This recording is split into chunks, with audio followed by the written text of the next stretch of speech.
السلام علیکم ورحمۃ اللہ وبرکاتہ۔ الحمد للہ رب العالمین، والصلاة والسلام علی سید المرسلین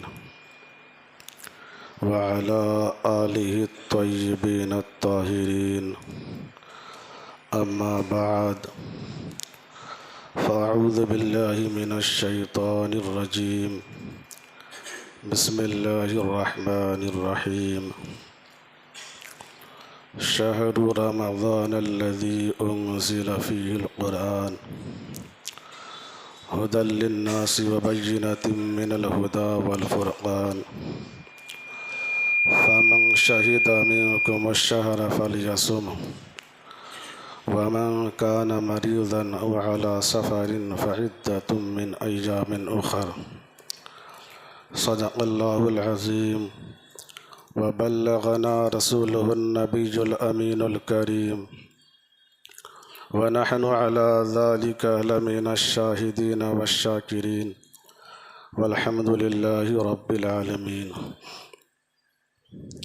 ایک مرتبہ درود پاک پڑھیں، اللہم صلی علی سیدنا و مولانا محمد معدن الجود والکرم وآلہ وبارک وسلم۔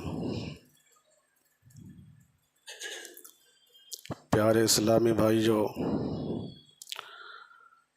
میں نے ابھی جس آیت کریمہ کی تلاوت کی، اس میں ماہ رمضان المبارک کی دو بڑی فضیلتوں کا بیان ہے۔ ماہ رمضان المبارک کی ایک بڑی فضیلت یہ ہے کہ اسی مہینہ میں قرآن مجید اتارا گیا، اور ماہ رمضان کی دوسری بڑی فضیلت یہ ہے کہ روزوں کے لیے اسی مہینہ کا انتخاب ہوا، اور احادیث مبارکہ میں تو ماہ رمضان المبارک کی بہت ساری فضیلتیں بیان کی گئی ہیں۔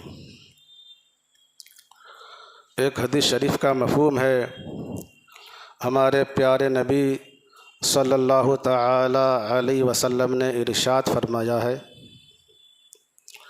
کہ جب رمضان کا مہینہ آتا ہے تو آسمان کے دروازے کھول دیے جاتے ہیں، اور ایک روایت میں ہے کہ جنت کے دروازے کھول دیے جاتے ہیں،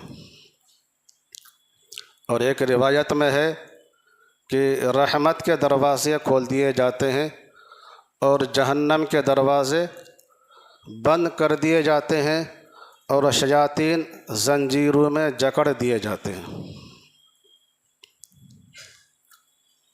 اور ایک دوسری حدیث شریف کا مفہوم ہے کہ جب رمضان کا مہینہ آیا تو پیارے نبی صلی اللہ تعالی علیہ وسلم نے ارشاد فرمایا کہ یہ مہینہ آیا، اس میں ایک رات ایسی ہے جو 1000 مہینوں سے بہتر ہے۔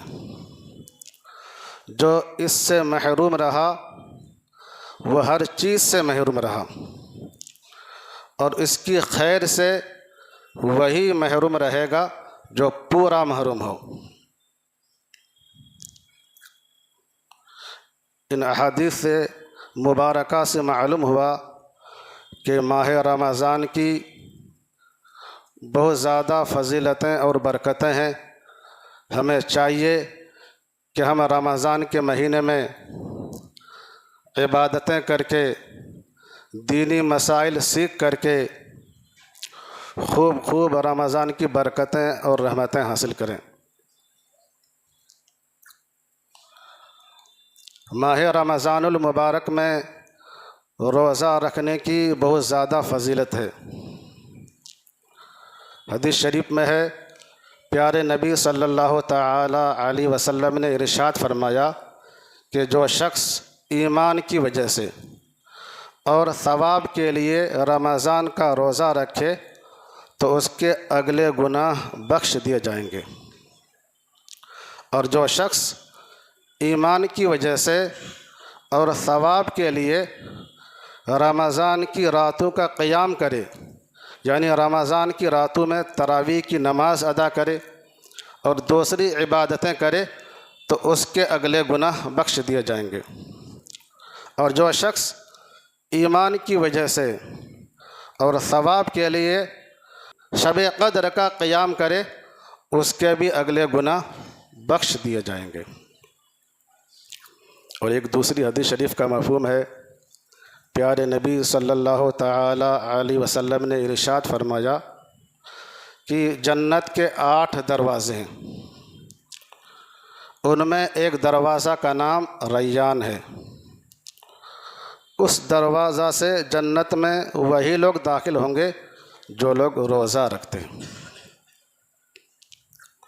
اور ایک حدیث شریف کا مفہوم ہے، پیارے نبی صلی اللہ تعالی علیہ وسلم نے ارشاد فرمایا کہ آدمی کے ہر نیک کام کا بدلہ 10 گنا سے لے کر 700 گنا تک دیا جاتا ہے، اور اللہ تعالیٰ نے فرمایا مگر روزہ، کہ وہ میرے لیے ہے اور اس کا بدلہ میں خود دوں گا۔ پیارے اسلامی بھائیوں، آپ حضرات اندازہ لگائیں کہ روزہ ایک ایسی عبادت ہے کہ جس کا بدلہ اللہ تبارک و تعالی بذات خود عطا فرمائے گا۔ روزے کی فضیلت اس سے بڑھ کر اور کیا ہو سکتی ہے؟ روزے کی حالت میں کھانے پینے اور جماع سے رکنے کے ساتھ ساتھ بری باتوں اور دوسری تمام برائیوں سے دور رہنا بھی ضروری ہے۔ جو لوگ روزے کی حالت میں کھانے پینے سے تو بچتے ہیں، لیکن بیہودہ اور بری باتوں سے نہیں بچتے، تو روزے کی فرضیت تو ادا ہو جاتی ہے، لیکن انہیں روزے کی نورانیت نہیں ملے گی۔ ایک حدیث شریف کا مفہوم ہے، ہمارے پیارے نبی صلی اللہ تعالی علیہ وسلم نے ارشاد فرمایا کہ جو شخص روزے کی حالت میں بیہودہ اور بری باتوں سے باز نہ آئے اور بری باتوں پر عمل کرنا نہ چھوڑے، تو اللہ تبارک و تعالیٰ کو اس شخص کے بھوکے اور پیاسے رہنے کی کوئی ضرورت نہیں۔ اس حدیث شریف سے ان لوگوں کو سبق حاصل کرنا چاہیے جو اپنے کام کاج کے درمیان اپنے ملازمین کے ساتھ بیہودہ اور بری باتیں بلکہ گالیاں بکتے رہتے ہیں۔ ایسے لوگوں کا روزے کی جو فرضیت ہے وہ تو ادا ہو جاتی ہے، لیکن وہ لوگ روزے کی نورانیت سے محروم رہتے ہیں۔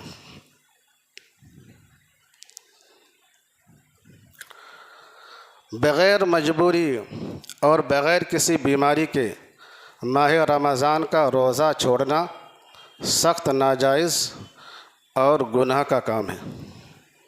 اس سے اللہ اور اس کے رسول سخت ناراض ہوتے ہیں۔ اور اگر کوئی شخص ماہ رمضان کا صرف ایک روزہ چھوڑ دے اور بعد میں اس روزہ کے بدلے میں زندگی بھر روزہ رکھے، پھر بھی زندگی بھر کا روزہ اس ایک روزے کا بدلہ نہیں ہو سکتے۔ جیسا کہ حدیث شریف میں ہے، ہمارے پیارے نبی صلی اللہ تعالی علیہ وسلم نے ارشاد فرمایا کہ جو شخص بغیر رخصت اور بغیر کسی بیماری کے رمضان کا ایک روزہ چھوڑ دے، تو پھر زمانے بھر کا روزہ بھی اس ایک روزے کا بدلہ نہیں ہو سکتے، اگرچہ بعد میں رکھ لے۔ روزہ رکھنے کا اتنا زیادہ ثواب ہے اور نہ رکھنے کا اتنا زیادہ نقصان ہے، اس کے باوجود ہمارے بہت سے مسلمان بھائی بغیر کسی مجبوری، بغیر کسی بیماری کے مسلسل روزہ چھوڑتے جاتے ہیں۔ نہ صرف روزہ چھوڑتے ہیں بلکہ کھلے عام یعنی مسلمانوں کے سامنے کھاتے پیتے بھی رہتے ہیں۔ ہم نے اپنی آنکھوں سے دیکھا ہے کہ لوگ دکانوں میں کھلے عام چائے منگواتے ہیں اور سب مل کر کے ایک ساتھ چائے پیتے ہیں۔ یہ کتنی بے حسی اور بے غیرتی کی بات ہے۔ ایسے لوگوں کو ایک مجوسی کے واقعہ سے نصیحت حاصل کرنی چاہیے کہ جس کو ماہ رمضان کا، روزے کا اور مسلمانوں کا ادب کرنے کی وجہ سے ایمان کی دولت ملی تھی اور پھر جنت ملی تھی۔ علماء بیان فرماتے ہیں کہ شہر بخارا میں ایک مجوسی رہتا تھا۔ ایک دن وہ مجوسی اپنے بیٹے کے ساتھ بازار کی طرف نکلا۔ اس کے بیٹے نے بازار سے کھانے کی ایک چیز خریدی اور کھانے لگا۔ جب مجوسی نے اپنے بیٹے کو ماہ رمضان میں مسلمانوں کے سامنے کھاتے ہوئے دیکھا تو اپنے بیٹے کو ایک تماچا مارا اور اس کو ڈانٹا کہ تم ماہ رمضان میں مسلمانوں کے سامنے کھا رہے ہو۔ تو اس کے بیٹے نے کہا کہ ابا، رمضان کے مہینے میں تو آپ بھی کھاتے ہیں۔ تو اس نے کہا تھا کہ ہم کھاتے ہیں لیکن ہم گھر کے اندر کھاتے ہیں، ہم مسلمانوں کے سامنے نہیں کھاتے، ہم مسلمانوں کا اور ماہ رمضان کا ادب ضرور کرتے ہیں۔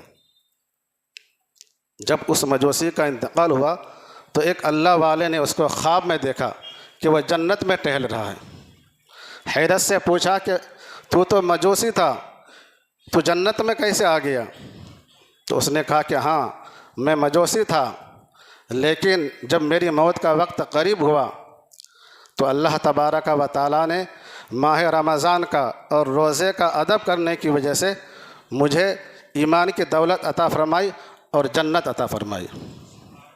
پیارے اسلامی بھائیوں، جب ایک مجوسی کو رمضان کا ادب کرنے کی وجہ سے، مسلمانوں کا لحاظ کرنے کی وجہ سے ایمان کی دولت مل سکتی ہے، جنت مل سکتی ہے، تو ہم جو مسلمان بھی ہیں اگر ہم روزے کا ادب و احترام کریں، روزہ رکھیں،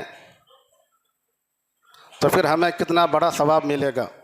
اس واقعہ سے ہمارے ان مسلمان بھائیوں کو جو ماہ رمضان میں مسلمانوں کے محلے میں مسلمانوں کے سامنے کھلے عام کھاتے پیتے ہیں، اللہ تبارک و تعالی ہمارے ایسے مسلمان بھائیوں کو ہدایت عطا فرمائے، انہیں روزہ رکھنے اور روزے کا ادب و احترام کرنے کی توفیق عطا فرمائے۔ وما علینا الا البلاغ المبین۔